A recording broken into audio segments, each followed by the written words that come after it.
உங்கள் வலியை மிகப்பெரிய பலமாக மாற்ற வேண்டுமா? அப்போது இதை நீங்கள் கேளுங்கள். உன் வலியே உன் கதை, உன் போராட்டம் உன் பலம். உடைக்காதே, உருவாக்கு. எனக்கு ஒரு பிரச்சனை என்று ஒருபோதும் சொல்லாதீர்கள்.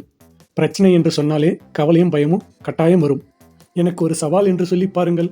தைரியம் தன்னம்பிக்கையும் தானாக வரும். உன் வலியை சக்தியாக மாற்று. நினைவில் கொள். அப்படி நீ செய்தால் மிகப்பெரிய மறுபிரவேசம் உனக்காக தொடங்குகிறது. வலிமையுடன் உங்களை சுற்றி வையுங்கள்.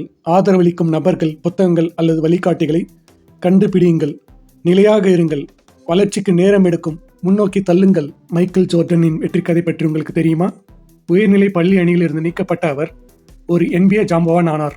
J.K. ரோலிங் ஹாரி பாட்டரின் வெற்றிக்கு முன் பல வெளியீட்டாளர்களால் நிராகரிக்கப்பட்டார். இந்த வழி எனக்கு என்ன கற்பிக்க முயற்சிக்கிறது என்று கேளுங்கள். உடற்பயிற்சி செய்யுங்கள். புதிய திட்டத்தை தொடங்குங்கள். சுய முன்னேற்றத்தில் கவனம் செலுத்துங்கள். உங்கள் வலியை முன்னேற்றமாக மாற்றுங்கள். வலி ஒரு சோதனை. அதில் ஒழியாமல் உங்களை நீங்களே உருவாக்கிக் கொள்ளுங்கள். உங்கள் எதிர்காலம் உங்களுக்கு நன்றி சொல்லும். மறக்காம வீடியோவை லைக் பண்ணி சேனலை சப்ஸ்கிரைப் பண்ணுங்க. தேங்க்யூ.